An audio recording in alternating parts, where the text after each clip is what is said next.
Welcome students आप 10+1 class mathematics the chapter number 11 conic section कर रहे हैं। सर्कल पैराबोला आप डिस्कस कर चुके हैं। अज आप एलिप्स डिस्कस करांगे।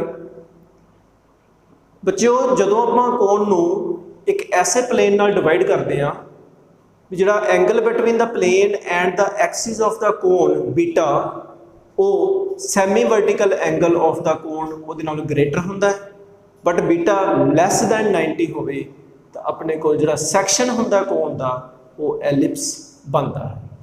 तो आइए आप एलिप्स की डेफिनेशन करते हैं। तो डेफिनेशन एलिप्स की है set of points in a plane the sum of whose distances from the two fixed points in the plane is constant. तो बच्चे ऐसे पॉइंट्स प्लेन दे विच ले जान, उन्हां पॉइंट्स का दो फिक्स्ड पॉइंट तो डिस्टेंस का जिहड़ा सम है वो कॉन्स्टेंट रहना चाहिए। ताकि किता अपने कोल P1 एक पॉइंट P1 P2 P3 तीन पॉइंट ले लो, F1 F2 दो फिक्स्ड पॉइंट ले लो। P1 पॉइंट का F1 ते F2 तो डिस्टेंस P1 F1 ते P1 F2 इन्हां दा सम। P2 पॉइंट का F1 F2 तो डिस्टेंसिस का सम की आ जाएगा P2 F1 plus P2 F2 and P3 point का F1 F2 तो डिस्टेंसिस का सम वो आ जाएगा P3 F1 plus P3 F2। ये बच्चों कॉन्स्टेंट होएगा। बच्चों जिहड़े आ दो फिक्स्ड पॉइंट ने F1 F2 इन्हां नूं आपां कहांगे फोकाई। तो फोकाई जिहड़ा है वो फोकस दा प्लूरल है। तो F1 F2 these are the foci of the ellipse. जदों बच्चों इन्हां F1 F2 नूं जदों आपां ऐड करांगे ज्वाइन करांगे नॉट ऐड, तो जो अपन ज्वाइन करांगे तो अपने को F1 F2 एक लाइन सैगमेंट आ जाएगा। इस लाइन सैगमेंट का जो मिड पॉइंट होएगा उन्होंने आपां ज़्यादा करके ओ नाल ही रिप्रेजेंट करांगे। That will be the centre of the ellipse. हुण बच्चों ये जो F1 F2 दे विचों जो लाइन सैगमेंट पास करेगा तो वो अगे जाके एलिप्स नूं टच करेगा। तो जिहड़े पॉइंट ते एलिप्स नूं टच करेगा ये हुंदे ने वर्टिसेस। तो these are the vertices of the ellipse. हुण बच्चों जिहड़े ये F1 F2 दे विचों लाइन सैगमेंट है जिहड़ा एलिप्स दे दोनों साइड ते जाके उहनूं टच करता है, इहनूं कहंदे आ मेजर एक्सिस। ये एक लाइन सैगमेंट है। इस लाइन सैगमेंट नूं आपां बच्चों मेजर एक्सिस का नाम देंगे। ओरिजिन दे विचों यानी कि एलिप्स दे सेंटर दे विचों ते F1 F2 लाइन सैगमेंट के परपेंडिकुलर एक लाइन सैगमेंट आएगा। इस लाइन सैगमेंट को आपां कहांगे बच्चों माइनर एक्सिस। तो एलिप्स दे एक सेंटर होएगा, दो उहदे फोकाई होणगे। तो फोकाई दे विचों जिहड़ी स्ट्रेट लाइन है एलिप्स नूं टच करती है वो लाइन सैगमेंट होएगा मेजर एक्सिस। सर्कल अपने एलिप्स दे सेंटर दे विचों ते दोनों फोकाई नूं ज्वाइन करने वाले लाइन सैगमेंट दे जिहड़ा परपेंडिकुलर लाइन सैगमेंट आएगा वो माइनर एक्सिस होएगा। स्टूडेंट्स एलिप्स की जिहड़ी डायग्राम बनेगी इस टाइप की बनेगी। ਇਹਦੇ ਵਿੱਚ ਜਿਹੜੇ ਬੱਚੇ F1 है F2 है दीज आर द फोकाई। अपने को A ते B, A B ਜਿਹੜਾ लाइन सैगमेंट है A ते B की ने अपने वर्टिसेस ने एलिप्स दे। तो एक पॉइंट ਜਿਹੜਾ B है ਉਹਨੂੰ वर्टेक्स कहांगे तो A ते B इकट्ठे दोनों ਨੂੰ ਆਪਾਂ वर्टिसेस कहांगे। तो फोकस ਜਿਹੜੇ ने F1 ते F2 दोनों फोकाई ਦੇ ਵਿੱਚੋਂ ਜਿਹੜੀ स्ट्रेट लाइन पास करती है वो आपां पहला ही कर चुके हैं। मेजर एक्सिस होंदी है। मेजर एक्सिस नूं ये क्यों नाम दिता गया? मेजर का मतलब क्या होता है? वड्डा। माइनर का मतलब क्या होता है? छोटा। तो मेजर एक्सिस जिहड़ा हुंदा वो वड्डा हुंदा है माइनर एक्सिस दे नालों। हुण बच्चों जिहड़ा इहदा सेंटर है वो आपां ओ नाल रिप्रजेंट करांगे, फोकाई F1 F2। तो जिहड़ा बच्चों इस मेजर एक्सिस की जिहड़ी लेंथ हुंदी है वो आपां जनरली 2a लांगे, तो जिहड़ी माइनर एक्सिस की लेंथ है वो आपां जनरली 2b नाल रिप्रजेंट करेंगे। And the distance between the two foci F1 ते F2 दे विच डिस्टेंस जिहड़ा है वो आपां जनरली 2c नाल रिप्रजेंट करांगे। तो आ डायमेंशन लैके major axis 2a, minor axis 2b ते distance between the two foci 2c लैके आपां इक्वेशन फाइंड आउट करांगे एलिप्स दी। स्टूडेंट्स हुण आपां relation between the semi major axis, semi minor axis and the distance of the focus from the centre of the ellipse find out करांगे। तो बच्चों जी major axis है वो लेंथ आप 2a ली सी, तो वो जी सैमी मेजर एक्सिस की लेंथ 2a का हाफ ये आ जाएगी। अपने को 2a सीगा, मेजर एक्सिस इसका हाफ करांगे तो ये आ जाएगा semi major axis. Minor axis की लेंथ आप 2b लीती सी, तो वह सैमी माइनर एक्सिस कितना आएगा? 2 नाल डिवाइड करके बच्चों p आएगा। Distance between the two foci वो आप 2c लिता सीगा। So distance between the centre of the ellipse and each of the foci वो आ जाएगा c। तो हुण आप बच्चों a b ते c की आपस में रिलेशन फाइंड आउट करांगे। तो बच्चों P पॉइंट इस एलिप्स के ऊपर है, तो ए P पॉइंट इस एलिप्स का वर्टेक्स भी है। तो P पॉइंट का F1 ते F2 तो डिस्टेंस का सम निकालिए आप, PF1 plus PF2 is equal to PF1 बच्चों ये है कि बराबर OP प्लस OF1, PF2 बच्चों ये डिस्टेंस है कि बराबर आएगा OP माइनस OF2। OP बच्चों अपने को कितना है A, OF1 अपने को है C, अगेन OP A है, OF2 बच्चों कितना है C माइनस C, C नाल C कट गए कि आ जाएगा 2A। नंबर 1 दे दियो। अगेन बच्चों ये P पॉइंट सी ये वर्टेक्स सीगा, ये मेजर एक्सिस के ऊपर सीगा। हुण आ जिहड़ा Q पॉइंट है ये माइनर एक्सिस के ऊपर है। हुण इस Q का डिस्टेंस F1 तो ते Q का डिस्टेंस F2 तो कड्डांगे, उहदा सम करांगे। Now QF1 plus QF2 is equal to बच्चों ये बड़े ध्यान नाल देखो, ये दोनों ही राइट एंगल ट्रायंगल ने। तो राइट एंगल ट्रायंगल जब आप पाइथागोरस थ्योरम यूज करके इस QF1 की वैल्यू निकालांगे कि बराबर आ जाएगा square root of OQ square plus OF square plus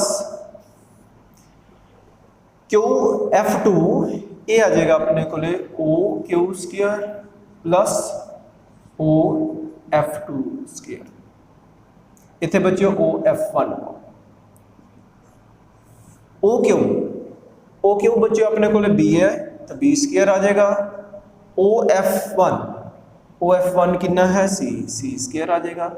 again OQ square B square and OF2 C उदा स्क्वायर।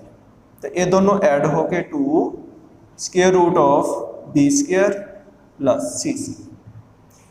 हुण बच्चों जी डेफिनेशन है एलिप्स की वो ये है कि जो PF1 प्लस PF2 कढ़िया तो जो QF1 प्लस QF2 कढ़िया ये दोनों बराबर करांगे। तो by definition of ellipse P PF1 plus PF2 is equal to QF1 plus QF2। तो ये ਜਿਹੜੇ ਆਪਾਂ ਆਨਸਰ ਕੱਢਿਆ 1 ਨੰਬਰ ਤੇ 2 ਨੰਬਰ ਦੇ ਵਿੱਚ, ਇਹਨਾਂ ਦੋਨਾਂ ਨੂੰ ਆਪਾਂ ਬੱਚਿਓ ਇਕੁਅਲ ਕਰਦੇ ਹਾਂ ਹੁਣ। तो फ्रॉम 1 and 2 बच्चों ਇਹਦੀ ਜਿਹੜੀ वैल्यू है आ वाले किन्नी 2a पुट कर दें। उधर आ चीज़ जी है ਇਹਦੀ वैल्यू अपने को सैकेंड नंबर च पई है, ये पुट कर दो 2 square root b square plus c square, 2 नाल 2 कट कर दो, स्क्वेयरिंग बोथ साइड्स।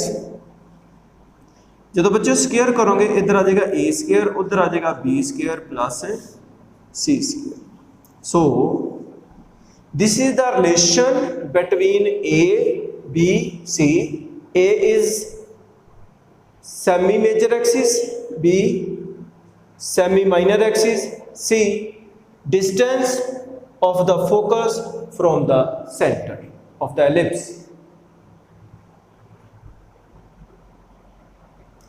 स्टूडेंट्स एक डेफिनेशन करांगे इसेंट्रिसिटी।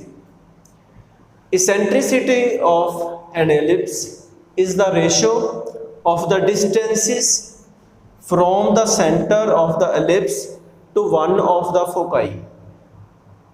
एलिप्स दे दो फोकस ने, उन्हां दे विचों एक फोकस दी सेंटर तो डिस्टेंस कितना है उहदा, ते सेंटर तो एलिप्स दे वर्टेक्स दी कितना डिस्टेंस है जी रेशियो आएगी, दैट इज द इसेंट्रिसिटी।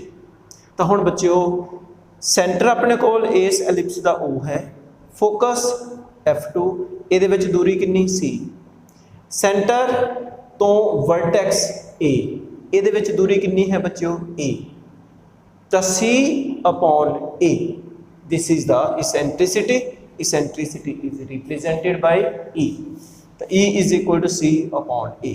तो बच्चों बड़े ध्यान नाल देखो, जो C है आ O तो लैके F2 का डिस्टेंस C वो A नालों छोटा है।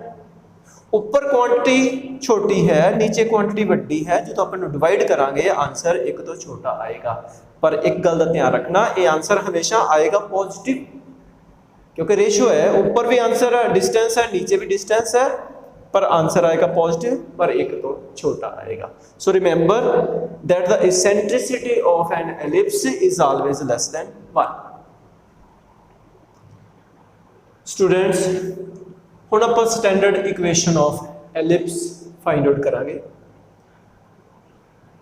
तो प्यारे बच्चों दो तरह के एलिप्स होणगे, जिहदे विचों एक आपां उस एलिप्स की इक्वेशन फाइंड आउट करांगे जिहदा major axis x axis along है, तो माइनर एक्सिस जिहड़ा होएगा वो वाई एक्सिस अलोंग होएगा, and the centre of the ellipse will be at the origin. तो बच्चों स्टैंडर्ड इक्वेशन एलिप्स की सब तो सौखी उही हुंदी है जदों उहदा जिहड़ा सेंटर है एलिप्स का ओरिजिन ते होवे, उहदे जिहड़े फोकाई ने या तो वो एक्स एक्सिस दे होण या वाई एक्सिस दे होण। तो बच्चों आपां F1 F2 दो फिक्स्ड पॉइंट ले ले, यानी कि दो फोकाई ले ले। तो इन्हां दा जिहड़ा मिड पॉइंट है उन्होंने आपां ओ ले लिया, यानी कि सेंटर ऑफ द एलिप्स। ओ तो F2 वाली डायरैक्शन दे विच आपां एक्स एक्सिस पॉजिटिव सपोज कर लिया, तो ओ तो F1 की डायरैक्शन दे विच ए नैगेटिव एक्स एक्सिस हो गया।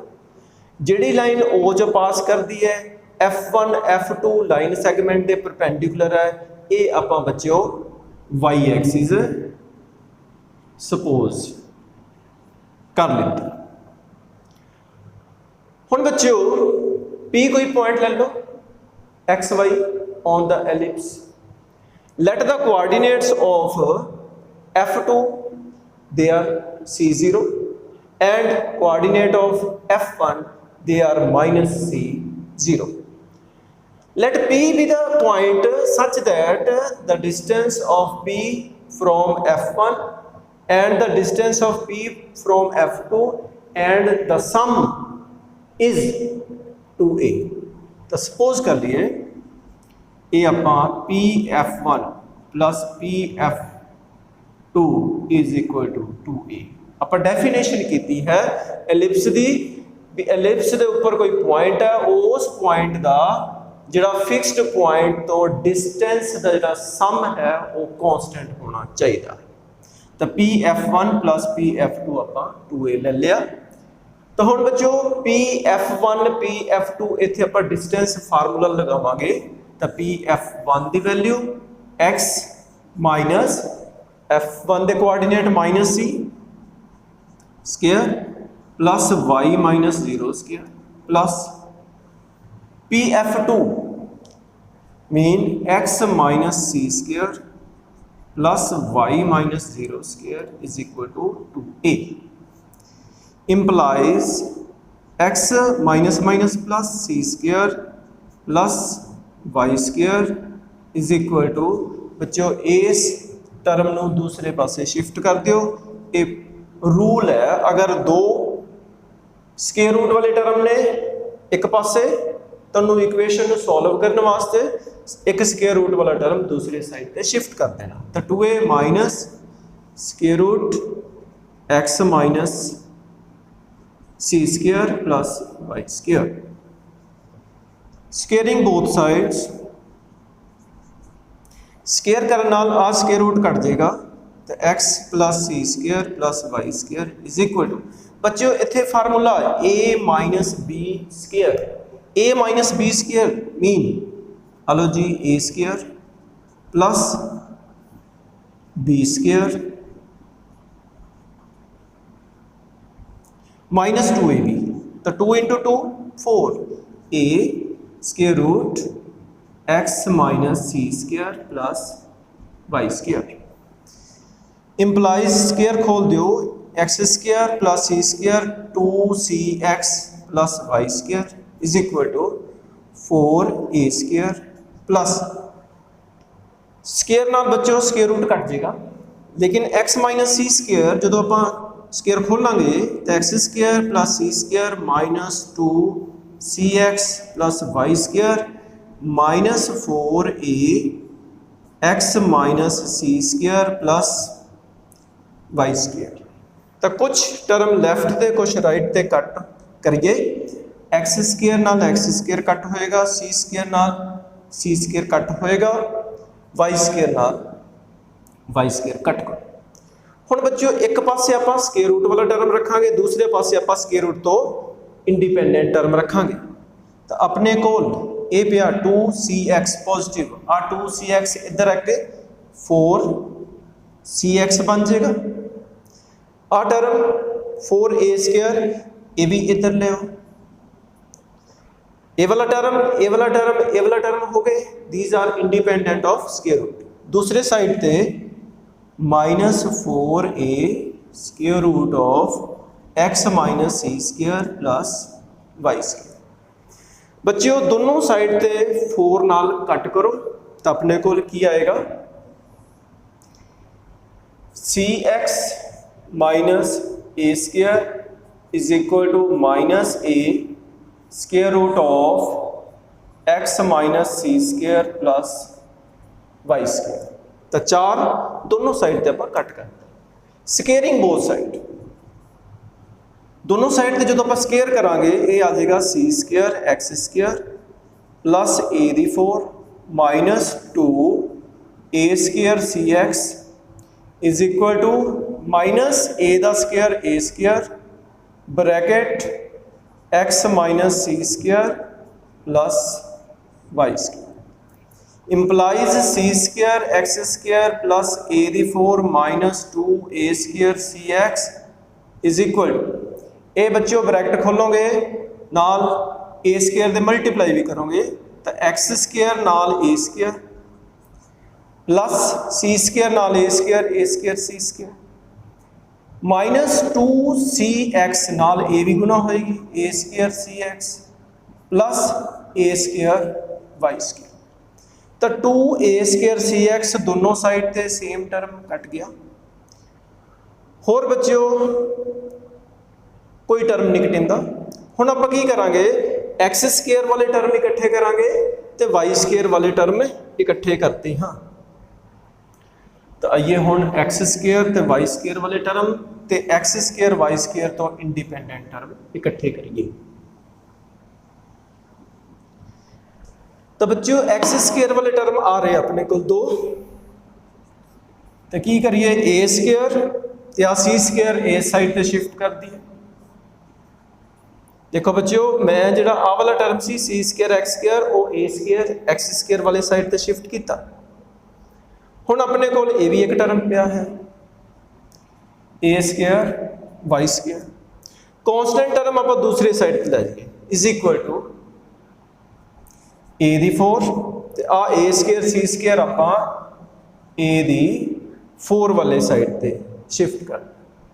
हुण बच्चों आपां एक रिलेशन की हुई है a square is equal to b square plus c square, तो इथों a square minus c square की आ जाएगी बच्चों बी स्केयर, इत्थे पुट करो आ वाली वैल्यू आ जाएगी b square x square plus a square y square, इथों ए स्केयर कॉमन कट लो a square minus c square implies b square x square plus a square y square is equal to a square, यदि value बच्चों b square put कर दियो।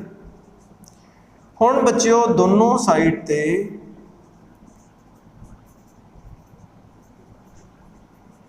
ए square b square नाल divide कर दिए, तो जो आप इनू ए स्केयर बी स्केयर नाल डिवाइड करांगे एक्स स्केयर के नीचे ए स्केयर वाई स्केयर के नीचे बी स्केयर, तो इधर ए स्केयर बी स्केयर नू ए स्केयर बी स्केयर नाल डिवाइड करोगे एक।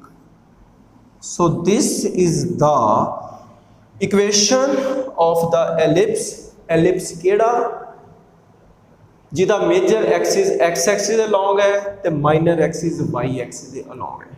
बच्चों बड़े ध्यान नाल देखो जिहड़ी अपने कोल ए है वो बी तो ग्रेटर है, ए कौन है सैमी मेजर एक्सिस तो बी कौन है सैमी माइनर एक्सिस, तो ए दी वैल्यू बी तो वड्डी है।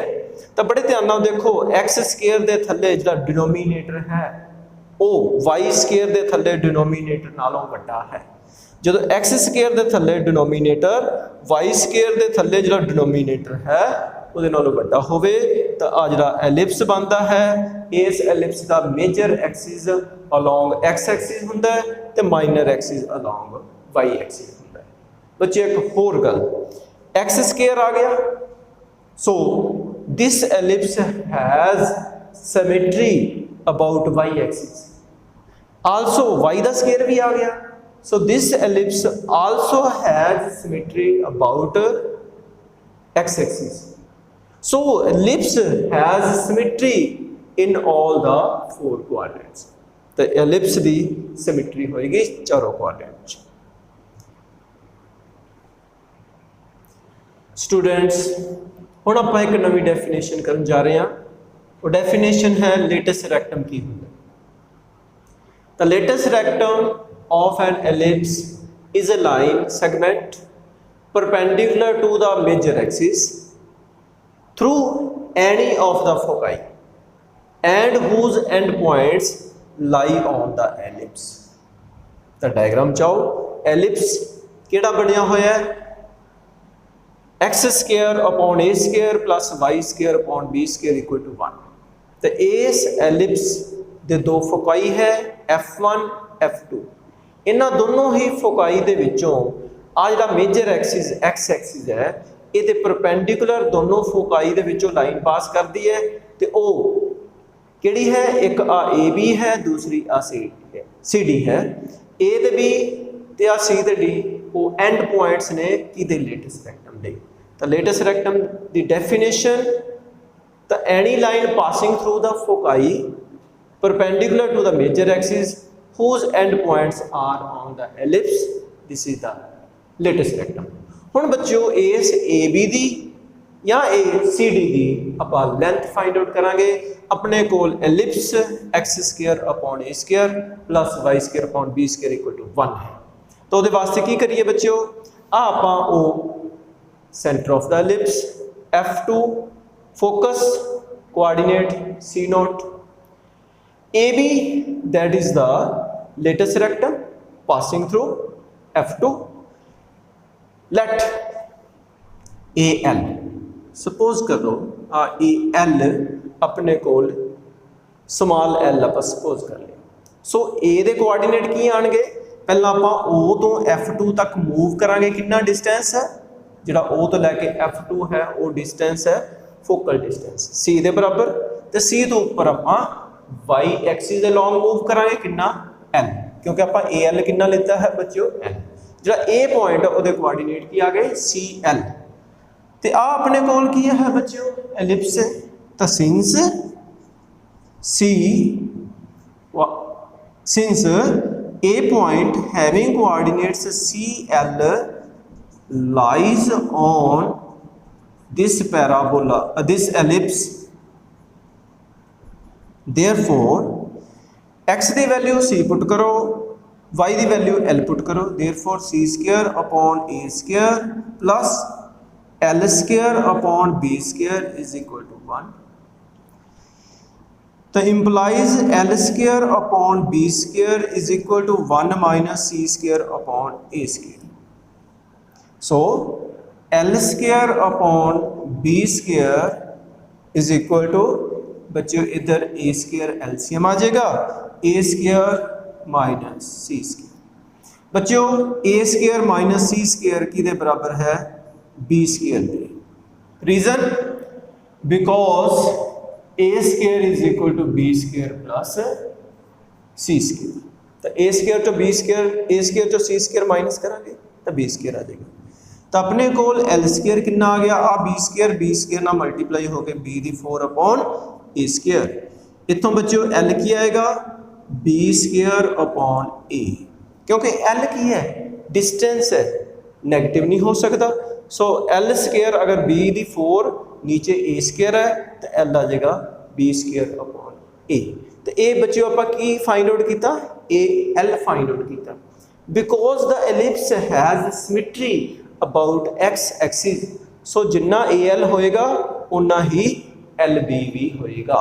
सो AL आप जिहड़ा कढ़िया B स्क्वायर अपॉन A कढ़िया 2 नाल मल्टीप्लाई कर दियो तो AB अपने कोल आ जाएगा. So AB is equal to twice L यानी कि 2B square upon A. So length of latus rectum is equal to 2B square upon A. Students हुण आपां दो तरह के जिहड़े एलिप्सिस है उन्हां दे बारे डिस्कशन करांगे. ये बच्चों आपां इक्वेशन एलिप्स दी निकाल चुके हैं, X square upon A square plus Y square upon B square equal to 1. ये जिहड़ा एलिप्स है इहदा जिहड़ा मेजर एक्सिस है वो एक्स एक्सिस के उपर हुंदा है, माइनर एक्सिस वाई एक्सिस के उपर हुंदा है.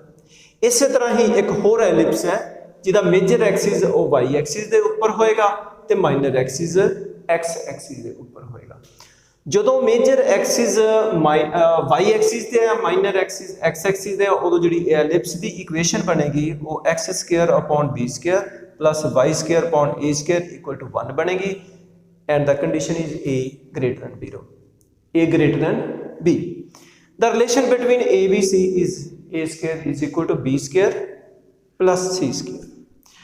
ਹੁਣ ਬੱਚਿਓ ਜਿਹੜਾ ਇਹ ਵਾਲਾ ਐਲਿਪਸ ਸੀਗਾ, ਇਸ ਐਲਿਪਸ ਦੇ ਵਿੱਚ ਜਿਹੜੇ ਫੋਕਾਈ ਨੇ ਉਹ ਮੇਜਰ ਐਕਸਿਸ ਦੇ ਨੇ, ਤਾਂ ਇਹਦੇ ਜਿਹੜੇ ਮੇਜਰ ਐਕਸਿਸ ਦੇ ਉੱਪਰ ਫੋਕਾਈ ਨੇ ਉਹਦੇ ਕੋਆਰਡੀਨੇਟਸ ਕੀ ਨੇ ਪਲਸ ਮਾਈਨਸ c0. ਜਿਹੜਾ ਇਹ ਐਲਿਪਸ ਹੈ ਇਹਦੇ ਵਿੱਚ ਮੇਜਰ ਐਕਸਿਸ ਕਿਉਂਕਿ y ਐਕਸਿਸ ਤੇ ਸ਼ਿਫਟ ਹੋ ਗਿਆ, ਇਸ ਕਰਕੇ ਇਹਦੇ ਜਿਹੜੇ ਫੋਕਾਈ ਨੇ ਉਹਦੇ ਕੋਆਰਡੀਨੇਟਸ ਹੋਣਗੇ 0 ਪਲਸ ਮਾਈਨਸ c. ਦੋਨੋਂ ਹੀ ਡਾਇਗਰਾਮ ਦੇ ਵਿੱਚ ਸੈਂਟਰ ਦੇ ਕੋਆਰਡੀਨੇਟ 0 0 ਹੋਣਗੇ. Vertices again vertices they lie on the major axis.